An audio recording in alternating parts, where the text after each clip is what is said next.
Hello, Convention of State supporters. My name is Whitney Taylor. I am your host for tonight's COS Live. I am joined by Andrew Woodruff once again. Andrew, how are you doing today? I am pumped, Whitney. Today is election day, so obviously I'm super excited. How are you today? I'm great. I'm excited. I'm feeling all the things. This morning I woke up and I was actually hyped.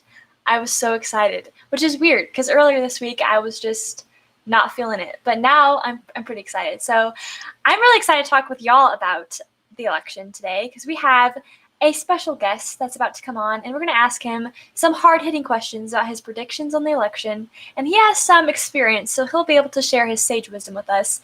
It is election day today, and we will be finding out today who will be our leader over the next 4 years of America's history, which is kind of a big deal. So we're psyched about it. Our special guest actually happens to be the Mark Meckler himself, who's a COS president, co-founder of Convention of States. Please drop questions in the comments below throughout the segment because we'll definitely try to answer them. We'll ask Mark the questions throughout the segment and then just hit him with them whenever we feel like it. Try to catch him blindsided. There he is now, Mark Meckler. How are you doing? You know, you actually caught me partaking of a beer, you know. Nice. Well, you know, yes. By the way, Shiner Bock, a good Texas beer. Shiner Bock. All right. Heck yeah. Good stuff. Yeah, I love Shiner. I'm going to drink to the election. Nice. That's the way around here, man. I love it. That's Texas for you. That is so awesome. So, Mark, how are you feeling? I know that you voted today. You were one of the first voters in the state of Texas today. So I think it was 7:06 that you voted. Is that correct this morning? That is correct. That is the time we entered the line at 7:06. Took about an hour. I mean, amazingly, we were there 6 minutes after the polls opened, and it took us about an hour to make it all the way through the line. I hate waiting in line. I mean, I just absolutely despise waiting in line. I love waiting in line on election day. Like, it is awesome. I'm out there with all my fellow citizens. I'm doing the most American thing we can do, which is actually cast the vote on election day. Penn Am made a decision. We don't vote early. We don't vote absentee. We want to be there. And it was awesome. I loved it. That's awesome. That is awesome. So we're going to be watching as headlines roll in. We'll be working them into the questions, Mark, as stories break and headlines come in. One question that I got for you, though, is one story that broke earlier today is it looks like 100 million Americans have voted early now, which is really historic, considering that in 2016, 127 million Americans voted. So what do you think of that data point? And are we headed for a historic turnout for this presidential election? Yeah, I mean, I think it's undeniable we're going to have historic turnout. And I think that's a great thing. The more people that vote, the better. Although I want to give a caveat to that. I don't think that everybody should vote. And I don't mean I want to exclude particular groups of people or particular age ranges of people or particular parties of people. What I mean is, I don't think there's anything morally, intrinsically great about voting if you don't know jack. Like, if you aren't following politics, if you don't understand the policies of the various people, I mean, we know a large percentage of the American public can't identify the three branches of government. And I'll be honest with you, I don't want those people voting. I don't want uninformed morons voting. I'm going to say it like it is. Anybody who has an informed opinion, whether it's the same as mine or not, I want those people voting. But I just don't think we've sort of elevated voting to this thing where everybody has to vote. And if you go vote and you put on your little sticker, somehow you're morally better than people who don't vote. I have a lot of respect for people who don't know anything and don't vote. Like, make that decision. I don't know anything. I'm not just going to vote D or R because somebody told me to or because my family always has. Our obligation is not to vote. Our obligation is to be informed citizens and then cast our votes according to our opinions based on what we know to be true and what we believe from the things that we've read and studied. So it's great that we're going to have high voter participation. I think it's bad because I think a lot of those people probably aren't all that informed. Yeah, it could go either way for sure. So what do you think is the connection between voting and the COS goal and our mission as an organization? Well, I think one of the things is, regardless of the level of historic participation we're going to have, the bottom line is it's not going to fix what ails the country. Whatever party you support, whether you're Democrat or Republican whether you're a Trump supporter, a Biden supporter, a Joe Jorgensen supporter, whoever you might support, it matters. Don't get me wrong. I think it totally matters. The country's going to go in two completely different directions. But the bottom line is, either way, Washington, D.C. and its bloat are going to continue to grow. The beast is too big to tame from the inside. So one of the things we're going to learn on this vote is, because of this vote, we're not going to get term limits in Washington, D.C., regardless of which party wins. Whoever is control of the Senate or the House. If we had Republicans in control of the Senate, Ted Cruz introduced a term limits in the Senate, saying that we should pass it out of the House and the Senate. It's not even going to get a committee hearing. And it's not going to change just because Democrats are in control. I'm in favor of balancing the budget. We're not going to get a balanced budget amendment out of either house, out of either party.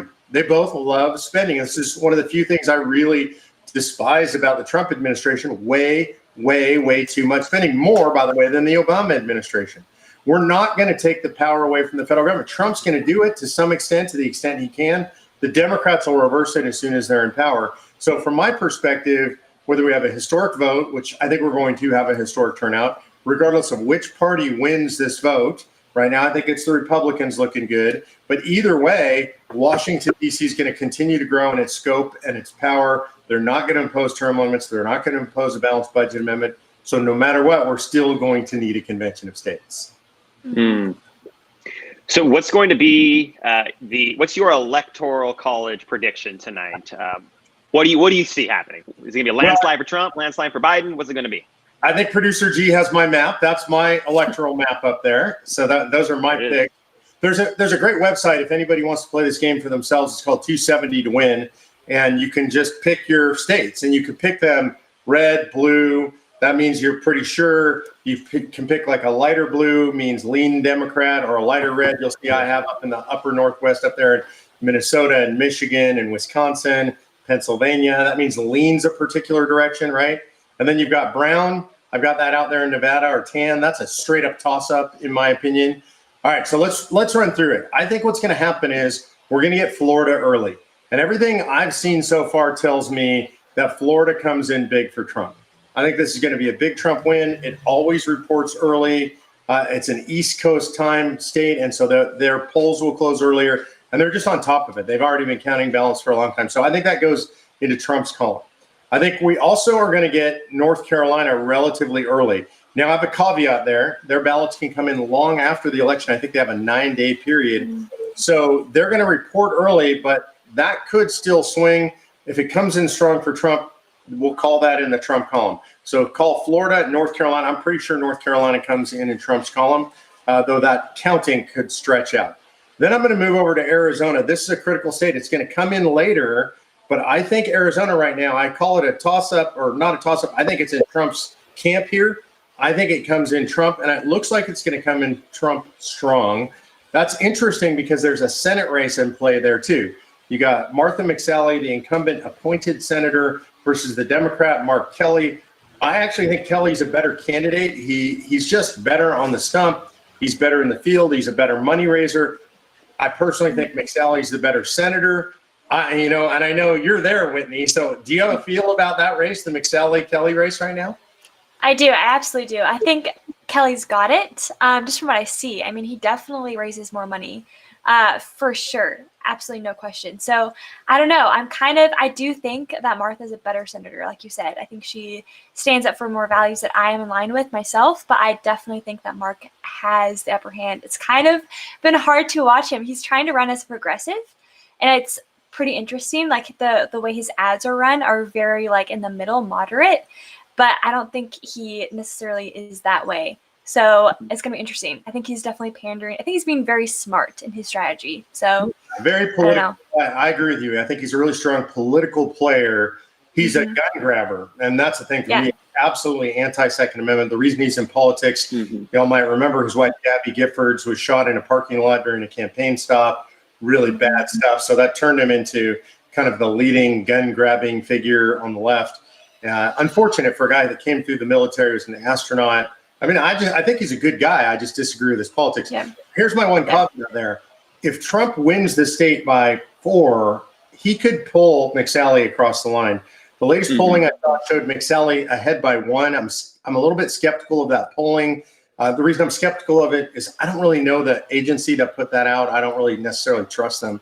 Could have been partisan, but I think Trump could pull her across the line. So let's assume Florida, North Carolina, Arizona go for Trump. That's a pretty good trifecta for Trump. That gives him a really strong lead in the beginning. The next state to look at is Ohio. Ohio usually comes in early. Big state. People have called Ohio a swing state. It's not a swing state. That is a Trump state, period. That state has moved more and more red every cycle for the last few cycles. It's going for Trump. Okay, so if we say Florida, North Carolina, Arizona, and Ohio for Trump, now all he's got to do is pick up something up in the upper Northwest.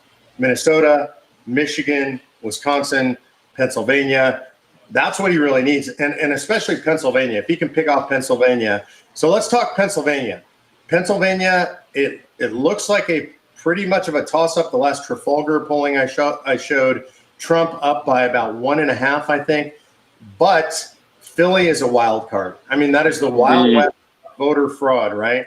It's really bad. They've set it up. The Supreme Court of Pennsylvania set it up so that they don't have to match signatures, which is, I don't even understand that. That's just unbelievable to me. So signatures don't match on the ballots. That's not a reason for challenging them. I don't get that. The second thing is the United States Supreme Court said that ballots could come in up to 3 days late. So that could drag out. Again, though, if Trump has a huge bump from the suburbs and out in the rural areas, which it looks like he's getting that, he could run away with Pennsylvania. I think one of the big indicators there, Bucks County is a suburb of Philadelphia. It's a huge county.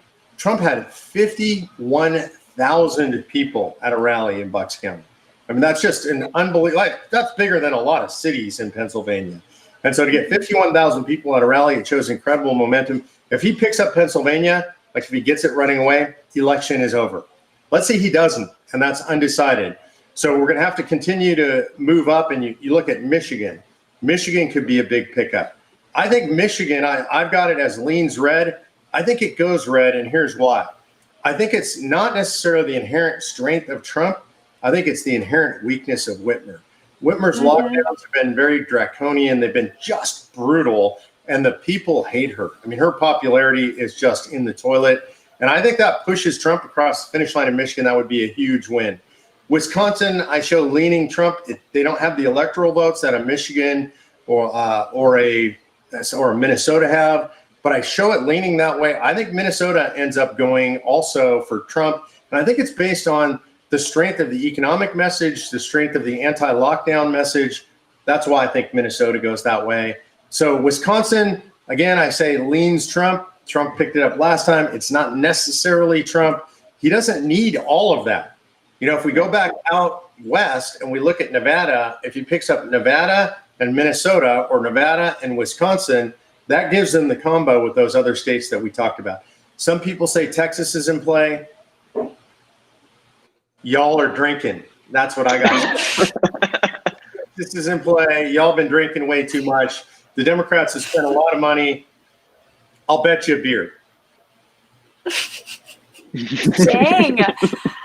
I like to hear that. I like to hear that so much because my sister works in politics in Texas, and she keeps telling me, she's like, I don't know. So that makes me feel great. We have a question from one of our viewers. Leanne Peters asks, I'm hearing a lot about voter suppression. So what is your take on that, Mark? Voter suppression? You know, this is the funniest thing. Voter suppression has been redefined. There's actually has been in our history such thing as voter suppression. We call them poll taxes. We call them like voter qualification tests. We call them things like bull connor and fire hoses, keeping black voters away from the polls. That's voter suppression. Now we're hearing voter suppression are long lines, right? So if a lot of people participate and the lines at the polls are long, that's voter suppression. I've been suppressed. I was suppressed this morning. Oh my God, still my heart. The discrimination, the suppression was unbelievable. Patty, it was 45 degrees out there. We had to wait outside. God, it was horrible. Wait, I have to have another sip of beer for that. I got to calm my nerves, man. Voter suppression. So yeah, the Democrats, like they always do, are redefining words. They're calling things like, I got to wait in line for a long time, or it takes a long time at the polling place, or not enough places to drop off your ballots. Voter suppression. That's not voter suppression.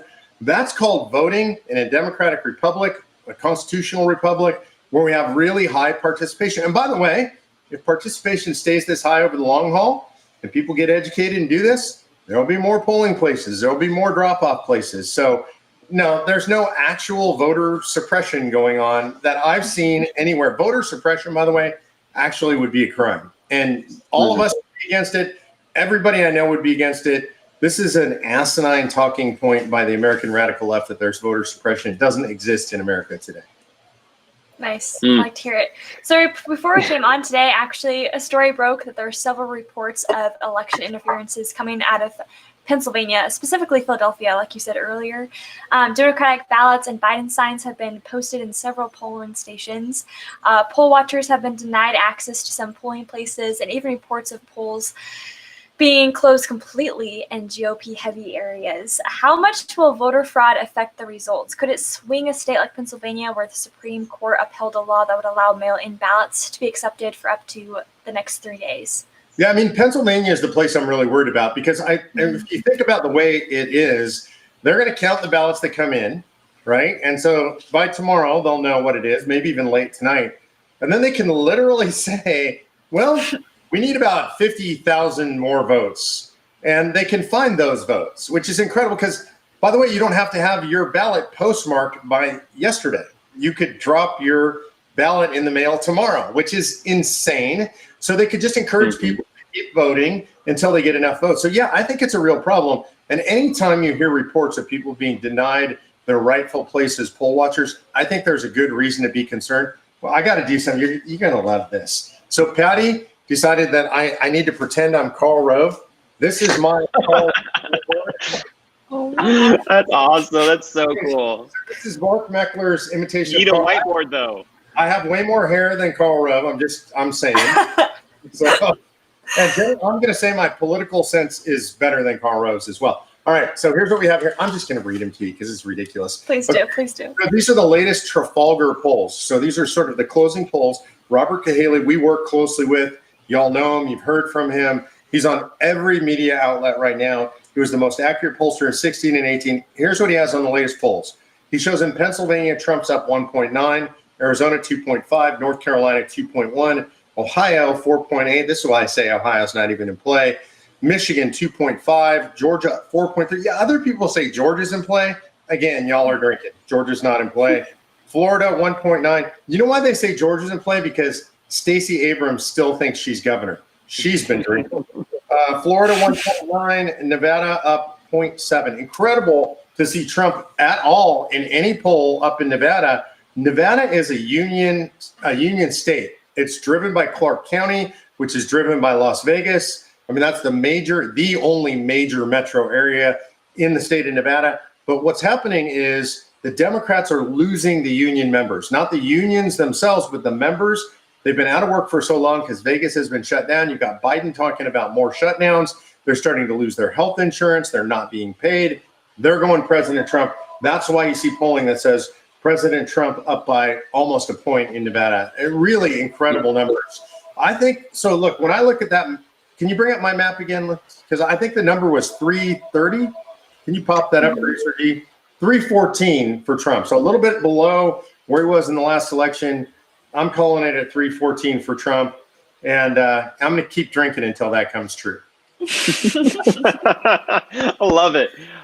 So, all right, we got your electoral prediction. What do you think is the main thing swinging this election? What's the main issue? For me, I think from what I'm hearing out there in the field, the main issue is, well, there's actually two. They're related. It's COVID, but not in the way that the Democrats hope. It's COVID related to the shutdowns. Everybody is sick of the shutdowns. I mean, people can't stay inside for the rest of their lives. People need to earn a living. Trump was losing suburban moms really badly. We're starting to see suburban moms break for Trump, not because they love Trump, but the only thing that they like less than Trump is being locked inside with their kids all day, every day, right? So look, I mean, I know there's a lot of homeschoolers out there, but it's a small percentage of the population. Most parents are not homeschoolers. They're really struggling. Remote learning, their kids aren't learning. Their kids are falling behind. They can't go to work because they're essentially babysitting or teaching their own kids, and they've got jobs if they're lucky. a lot of people don't have jobs, right? Because they got shut out of their jobs because of these shutdowns. So Trump, I think, has done a tremendous job of saying we need to open our country, we need to open our schools. He pinned Biden in the last debate. This was one of the critical moments of the debate, saying all you ever do is talk about shutdowns. And so I think he's getting moms and he's getting people who are concerned about their jobs and the economy on the shutdown stuff. People can't take any more shutdowns. Even the New York Times said a couple of weeks ago that we were in pandemic fatigue season. People are just tired of it. People realize they have to live their lives. Here's another dynamic that's happening, which is really interesting. Younger people are starting to break for Trump in the polling, in the late polling. And the reason is, look, if you're young, you realize at this point you have virtually zero risk from COVID unless you have massive comorbidities. You know, maybe you have severe diabetes, you're really overweight, you have some kind of a lung condition. Other than that, nobody young is dying from this thing. And so what they see is their schools are shut down, their colleges are locked down. And I actually think that a lot of older folks like me don't have enough sympathy for young people. I mean, if I look at young people in college and I think what college was like for me, it's a very social time of life. This is when people are dating a lot, people are socializing a lot, people are going to football games. And for all these young people, they are locked out of that. Their lives have been put on hold, their social lives have been put on hold. And so they're starting to break for Trump. Again, not because they love Trump, but because they hate the shutdown. Do you think Democrats have sabotaged their own base as well with the danger of the virus and maybe dissuading their base from showing up to vote today? Yeah, I do think there's a lot of reasons. One is they've pushed early voting, and they told their voters to be very scared of going to the polls. And they did a lot of this, right? We can't have live polling. We can't have people going to the polls. There's going to be this huge pandemic outbreak. We know that wasn't true, by the way. Wisconsin did a special election, massive voter turnout, zero spike. Because I don't know how your polls were run, but where I went, everybody's masked up. People are standing 6 feet apart. There's virtually zero. The funniest thing, man, you go to the polls. I'm glad they did this, but it's still kind of funny. They actually give you one of those little finger condoms. You put the little rubber glove on your finger. So this is like, you shouldn't be scared to go to the polls, but they made their voters scared to go to the polls. And so if you look at a lot of the numbers, one of the interesting things is early voting, absentee voting, heavily Democratic. They had an advantage, but in a lot of states, man, they didn't keep any powder dry. Most of their voters are huge. 2/3 of their voters already came out. That wasn't true for Republicans. The weather's largely good across the country. Voter turnout on the day of election usually favors Republicans. And it looks like Republicans have a lot more dry powder than the Democrats did. And also, as you guys know, we were working as an organization, Convention of States, to get out what we call latent voters. These are voters who are registered but rarely vote. Low propensity voters. Yesterday, the organization will make over 1.3 million voter contacts, getting out low propensity voters. We know most of those voters are people who think like you and me. So I think it's going to be really interesting. But yeah, they depress their own base, in my opinion. Yeah. So what do you think the effect of the confirmation of Amy Coney Barrett has over this election? Do you think it helped, or does it hurt Trump's possibility of being elected again? You know, it's really interesting to me because I thought it was going to have more an effect than I think it is having right now. If you look at sort of the closing arguments in the last week of the election, I mean, almost no discussion of the notorious ACB. And I thought it would have more. I thought it would electrify the Republican base. I thought it would electrify the Democrats against it. I think there's sort of a resignation among the Democrats that the Supreme Court is now dominated by constitutional conservatives. And I think on the right, it's just, we're glad to have that behind us. But I don't think it made a big difference in the election. So I actually mean, that means to me, really good move on behalf of President Trump getting that done. So 2020 has just been a crazy, crazy year. And we're all hoping that tonight, right? I can't believe I'm saying that for the 1,000th time. I'll drink. Cheers. We're all hoping that tonight will be the unofficial end to the craziness. I'm sure you heard that Joe Biden's campaign manager said that there will be under no scenario a Donald Trump winning tonight. And we have a question from Pete Smith. He says, how many beers will it take till the election is called tonight? More than I can drink, Pete. I'm going to be honest with you. I don't drink very much, so like my max is maybe 2 over a few hour period. So I think I'll be out of my ability to drink beers by the time the election is over. But I think it's going to be a late night. I don't expect it to be called early. There's an interesting game of chess going on that we should watch very closely. I think these guys are going to be sort of jockeying for position who calls the election, right? Because I don't know that the media is going to do it. Maybe the media calls it for Biden to give him some space to announce that he's the winner. Trump's going to want to get in before that. So it could be called very early by the campaigns while the media still hasn't called it. It's hard to say. The media, are they going to sit back and wait? Are they going to try and weigh in on behalf of Joe Biden? I think they might do that if it looks like there's a path to victory for Biden. Will Trump do it early? Trump said he's not going to play games and he's not going to call it. He'll call it if it looks pretty obvious, in my opinion. But I do think whoever says I'm the winner earlier, if they've got a legitimate claim to that victory, is going to be in the stronger position. Mm-hmm. Yes. So after the election, let's say the election ends gracefully, okay? And it ends today. Let's just say, okay, in a dream world, that's what happens. Really? Yeah, right. What is the role for COS after we have an election result? Despite who wins, what is our mission after this? Well, I would start with this, which is for folks who are conservatives, folks on the right, libertarians, the most important thing that I think we can do in the aftermath of the election, when I don't think it will end gracefully, I think it's going to be chaos, is for us to keep calm and keep cool. Like the left is already threatening violence, fomenting violence. You see cities that are dominated by the left being boarded up right now in anticipation of the violence. By the way, you don't see conservative cities. Tulsa, Oklahoma is not boarding up, right? Kansas City, not boarding. Any place where you see conservatives or Republicans in control, these cities are not boarding up. If you go to leftist cities, they're all boarding up right now, or a lot of them are. And so there is, I think, going to be violence. I hope not. I pray not, but I think it's coming. And so I think what we need to do is stay cool. And here's why I think that's really important. We should never reciprocate violence with violence. That's what the left wants out of us, by the way. And so we should not give them that narrative, because the way it always works is there could be 100 incidents of leftist violence. If there's one on the right, and it's usually some insane far right person that does it, if that happens, it'll be all about that one person. So we need to stay calm, stay cool. And here's a major reason for that in the longer term. By longer term, I mean over the next several weeks. Let's presume the election's not decided tonight. Let's presume I'm wrong and it's closer than I'm saying, and it's not decided for some weeks even. The left's going to go wild. They're going to burn cities. They're going to loot. We know that. They're going to threaten people. We've seen it. We've seen months of it now.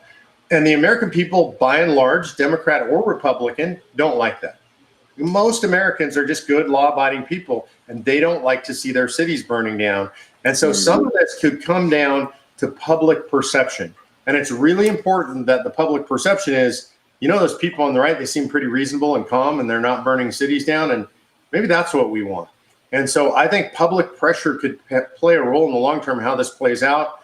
We should not reciprocate violence and property damage and destruction with the same. Another question that I have is, the president is on the ballot right now, and COS is tracking, hundreds, if not thousands of other down ballot races. Which races are we really looking at carefully for convention of states? Well, on a personal level, what we look at for our organization really are the state legislatures. What's the makeup of the state legislature? And especially in states where we're looking at moving forward pretty quickly here. So states like North Carolina, South Carolina, West Virginia, Michigan, places like this, really important states to us to see how the state legislature comes out. A place like West Virginia, we know we're going to continue to have a Republican majority, but is it a majority that's supportive of the convention of states? That matters to us. So we track this very closely, moment by moment. We'll start to lay that out tomorrow and over the next couple of days. Within probably a week, we'll know how the entire nation lays out. But for us, it's really the state legislatures. And it's some individual seats are really important, like who's the speaker, who's the president of the Senate, are these people who support us, the people who don't support us, the people that are neutral with us. The state legislature, to me, is the most important unit of government in the United States of America, because you as a citizen have a lot of power there. You can meet your legislator, you can work to elect them or to unelect them and really have an impact. The individual doesn't have that much impact in a congressional race, House race or Senate race, but in your state legislature, you have a lot of impact and a lot of influence. So those are the ones I'm really looking for most closely. Governors matter a lot too, lieutenant governors. I've become a lot more interested in the last few years in secretaries of state and the state attorneys general. Soros has been investing a lot of money in those races, down ballot, investing in district attorneys, trying to create lawlessness in this country. And so I'm really interested in seeing how those things lay out. The Republican Attorneys General Association, RAGA, tracks all that stuff. It'll be really interesting to see if we lose any attorneys general or secretaries of state in this cycle. Mm-hmm. Yeah, absolutely. Okay, we got a question from Terry, and I love this question because it brings up one of my most favorite things in the world, which is term limits. Okay. He asks, how many more states do we need before we can have term limits? Well, we've got 15 in the bag, and the magic number is 34, so we need 19 more states to get to convention. And in convention, they can debate what those term limits should be. There's a whole bunch of different kinds of proposals out there. Term limits, some people believe in what we call rotation in office. You could serve 2 terms, and then you've got to be out for 2 terms before you can come back. Bunch of different proposals, but we need 19 more states to get to a convention where we can discuss that. All right, so we're coming to the end of the show, and I just got one more question for you. It seems like so much time and money has been spent in this one single day getting people out to vote. But is the creed, we the people, is it about just getting people to vote 2 years or every 4 years? Or is it something larger than that? And what would you say to Americans who want to have their voice heard in government, despite what happens in this election? Yeah, I think this is a very important question and a very important subject. We the people is really broad. What it means is that we're the ones who created the nation. And this is unique, by the way, in human history. In other words, usually a government is formed and grants rights to the people. In this case, the people formed a government and granted some rights, limited amount of rights to the government, and retained all the rest for ourselves. And that's a really unique approach. The Constitution is a unique document, the U.S. Constitution, and it's actually designed to be used as a weapon by the people against the government. I know that's a weird way to put it, but that's really true. It provides all kinds of limitations on government. We are supposed to enforce that against the people. We are against the government. We, the people, acting to limit the government's powers. That's what the Constitution is all about. It's not enough to vote, because voting doesn't do any of that. Voting puts people in office who may or may not represent us. Nowadays, it seems like a lot of them don't represent us. They go to DC or the state capitals, and once they're captured by various special interests or the leadership of the party or whatever it is. Doesn't seem like they represent us when they get there anymore. So what we need to do is be involved. We, the people, need to be in control. And if you want to be in control, you got to do more than vote. And that means you join organizations like Convention of States, go to conventionofstates.com, get signed up and volunteer. And when you do that, we're going to help you get engaged in all kinds of stuff, not just calling a Convention of States. You might be working on Get Out the Vote, like we did in this election. We had thousands and thousands of people making literally millions of calls and texts to people getting them out to vote. Or you might be involved in your own state in particular legislation. And I know in Florida, they were involved in trying to stop the Constitutional Review Commission there that's put a lot of bad stuff in their constitution. I know in Texas, the grassroots here were involved in trying to prevent property tax increases. So it's going to vary from state to state, but the bottom line is you have to be involved. What's most important in the United States of America, we the people, what that means is self-governance, that we're responsible for ourselves, our families, our communities, our states, and ultimately the federal government. The founders told us the Constitution is only a parchment barrier. It wasn't intended as a slam on the document they had drafted. What it was intended is to understand that if you want flesh and bones in that Constitution, if you want it to be able to stand, not like a piece of paper, but like something solid, you have to invest yourself in the governing process. So that's what I think it means. I think that's what it takes to save the nation. I'm going to drink to that to close out, if that's okay with you guys. Yeah, 100%. I'm really glad we have one last Cheers question. To that. Just one last question. We have Mary who asks about the cows in the background. Gideon and Levi got a special shout out. There we go. It's Gideon is on the floor over here by the stairs. Mm-hmm. And Levi, you may not be able to see because he's on the couch back there. The couch is cowhide. I'll tell a story about the dogs and the couch, and then we'll close out, okay? So okay. We've always had Great Danes. Patty and I love Great Danes. This is number 4 and 5 in the herd that we've had over the years. They're about 150 pounds apiece. Gideon is 7 years old. Levi's 5.5. He was adopted as a 18-month-old. And so we love them. We love Great Danes. We love having them around. People often ask, why do we have cows indoor? When we take Gideon out, who's the black and white, he looks like a Holstein. For those of you out there who are dairy farmers, looks like a Holstein. And we have kids who occasionally yell when we got them in the mall or something, look, Mommy, a cow. Yeah, so he's kind of a cow. We say he has mad cow disease, a little crazy. Now, that couch, by the way, came out of a small hotel in the gold country of California in a little town called Dutch Flat. And I got the couch because I saw it sitting in somebody's garage, and I asked, well, why is it there? And it had a bunch of stuff all over it, had a bunch of water damage. And he said, well, I pulled it out of the Dutch Flat Hotel, and it's just sitting in my garage. I don't know what to do with it, but I just couldn't let it go to the dump. And I said, why not? And he said, well, the story I was told is that Mark Twain used to go through the gold country on speaking engagements, and he would speak at the Dutch Flat Hotel, this little tiny hotel in a gold country town. And he hated sleeping in the rooms because they were small and stuffy, and he was there in the summer. And so he would sleep in the lobby on that couch. No kidding. And so this guy told me, I don't know what to do with it. I said, I'll take it. So I put it in the studio in California. When I moved to Texas, I had it redone. I had the cowhide put on it so that Gideon could hide on it and be camouflaged. But that is officially or unofficially the Mark Twain couch. And that's one of the reasons I love it so much. That is fantastic. I love it. Perfect way to wrap up the show. I absolutely love it. Mark, thank you so much for your time. Get back to drinking. I don't want to take you away from that. So go ahead and drink your heart away. I'm going to get a beer now. Sounds great. Thank you so much for your time. And I'm optimistic now. That really made me feel better about everything. So thank you. It's going to be a great night. Here's to victory. Amen. The victory. Love it. That's so great. All right, Andrew, close us off, shall we? Time for us to sign off. I mean, that went by so fast. I mean, time flies when you're having fun, right? Mm-hmm. Regardless what happens tonight, we need to be realistic. There are still going to be corrupt politicians and bureaucrats within Washington because the system is broken, and we can't just rely on one person to fight our battles and to change the system. But luckily, the founders knew that we would be in this situation that we are in right now, and they gave us a tool just for this occasion. And that's why Convention of States is working so hard, Article 5, to give power back to the people.